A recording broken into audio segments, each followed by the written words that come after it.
नमस्कार प्यारे साथियों, कैसे हैं आप सभी? आशा करता हूँ आप सभी बहुत अच्छे होंगे, स्वस्थ होंगे और मन लगा कर के खूब ज़ोरों-शोरों से आप अपनी बिहार बोर्ड की परीक्षा की तैयारी कर रहे होंगे। साथियों, जैसा कि आप सभी को हम आज इस वीडियो में Bihar board class 12th physics के कुछ महत्वपूर्ण प्रश्नों की चर्चा करने जा रहे हैं, जो कि आपके बिहार बोर्ड की परीक्षा के लिए काफ़ी महत्वपूर्ण है।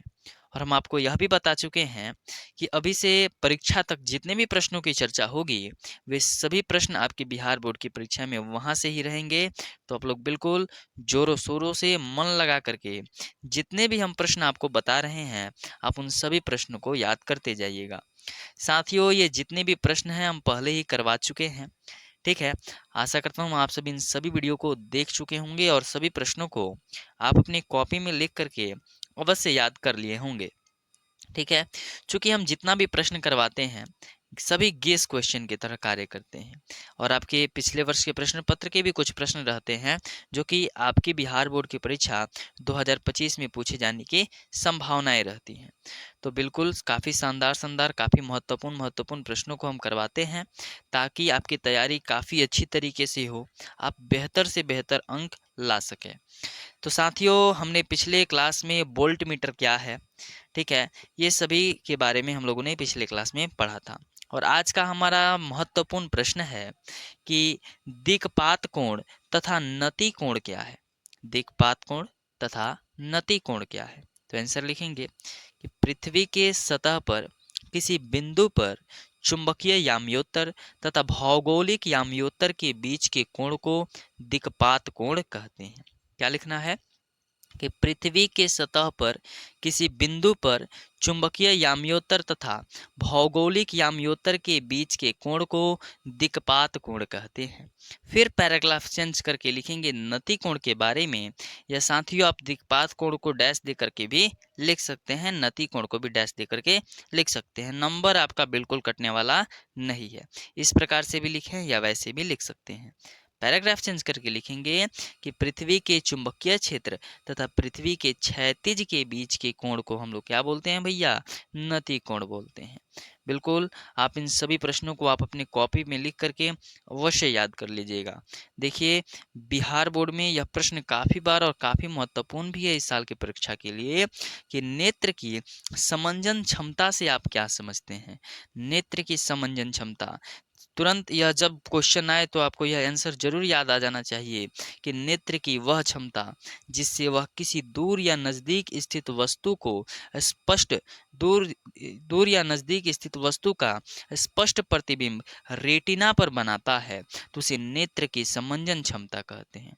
यानी आप सभी अच्छी तरीके से जानते हैं कि नज़दीक स्थित वस्तु यानी 25 सेंटीमीटर से दूरी होना चाहिए, ये ना कि आँखिए में पूरा साट लिए तो कुछ दिखने वाला नहीं है भैया। तो 25 सेंटीमीटर की दूरी पे रखिए और अनंत तक जहाँ तक आप देख सकते हैं वहाँ का प्रतिबिंब अगर आपकी आंखों की रेटिना पर स्पष्ट रूप से बन रहा है ना, तो वही उसी को हम लोग क्या बोलते हैं? नेत्र की समंजन क्षमता।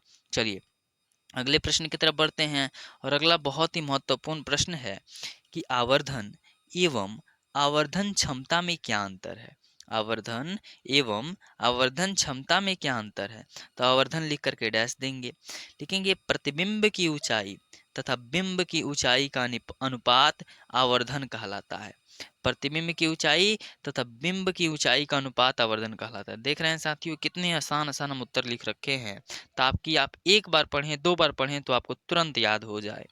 चलिए फिर आवर्धन क्षमता लिख करके डैश देंगे, लिखेंगे कि प्रतिबिंब द्वारा बना कोण तथा बिंब द्वारा बना कोण के अनुपात को आवर्धन क्षमता कहते हैं। यहाँ पे प्रतिबिंब की ऊंचाई तथा बिंब की ऊंचाई का अनुपात आवर्धन कहलाता है और प्रतिबिंब द्वारा बना कोण तथा बिंब द्वारा बना कोण के अनुपात को आवर्धन क्षमता कहते हैं। काफ़ी आसान आसान उत्तर हम लिख रखे हैं। और साथियों, यह प्रश्न तो इस बार की परीक्षा के लिए काफ़ी महत्वपूर्ण है कि विद्युत चुम्बकीय तरंग के गुणों को लिखें कि विद्युत चुम्बकीय तरंग के गुण कौन कौन से हैं। लिखेंगे कि विद्युत चुम्बकीय तरंग के निम्नलिखित गुण हैं। पहला, बिल्कुल सजा करके लिखना है कि विद्युत चुम्बकीय तरंग के निम्नलिखित गुण है, ऐसे लिखना है, ये ना डायरेक्ट लिखिएगा तो नंबर कट सकता है। फिर पहला देंगे, लिखेंगे कि प्रत्येक त्वरित विद्युत आवेश विद्युत चुम्बकीय तरंगे उत्पन्न करता है तथा इनकी आवृत्ति आवेश के दोलन की आवृत्ति की ही होती है। दूसरा लिखेंगे, विद्युत चुंबकीय तरंग में विद्युत क्षेत्र तथा चुंबकीय क्षेत्र दोलन करते हैं तथा परावर्तित होते रहते हैं।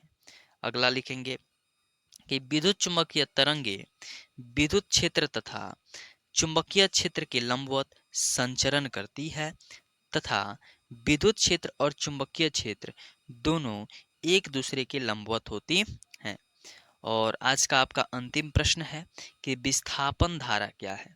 यह भी काफी महत्वपूर्ण प्रश्न है, तो उत्तर लिखेंगे विस्थापन धारा क्या है बिल्कुल सजा करके कि 1867 ईस्वी में मैक्सवेल ने विस्थापन धारा का खोज किया जो विद्युत क्षेत्र का विद्युत फ्लक्स में परिवर्तन के कारण उत्पन्न होता है। फिर पैराग्राफ चेंज करेंगे और लिखेंगे कि ऐसा काल्पनिक धारा जो समय के साथ विद्युत क्षेत्र में परिवर्तन या विद्युत फ्लक्स में परिवर्तन के कारण उत्पन्न होती है तथा निर्वात में उतना ही चुंबकीय क्षेत्र उत्पन्न करे जितना कोई धारा चुंबकीय क्षेत्र उत्पन्न करे, उसे विस्थापन धारा कहते हैं। देखिए साथियों, आप यहाँ तक भी लिखेंगे ना, यहाँ तक जैसे कि लिखेंगे कि ऐसा काल्पनिक धारा जो समय के साथ विद्युत क्षेत्र में परिवर्तन या विद्युत फ्लक्स में परिवर्तन के कारण उत्पन्न होती है उसे विस्थापन धारा कहते हैं, तब भी आपको पूरा में पूरा नंबर मिलेगा। अगर आप थोड़ा याद करने में सामर्थ्य हैं तो ये वाला लाइन भी ऐड कर लेंगे यहाँ से यहाँ तक, तो और अच्छी बात है। ठीक है, चलिए अभी के लिए बस इतना ही रहने देते हैं और अगले वीडियो में फिर हम अनेक 5 प्रश्नों की चर्चा करेंगे जो कि आपकी परीक्षा के लिए काफ़ी महत्वपूर्ण है। तो आप बिल्कुल सजग तरीके से, बिल्कुल होशियारी तरीके से आप इन सभी प्रश्नों को अपने कॉपी में लिख करके अवश्य याद कर लें।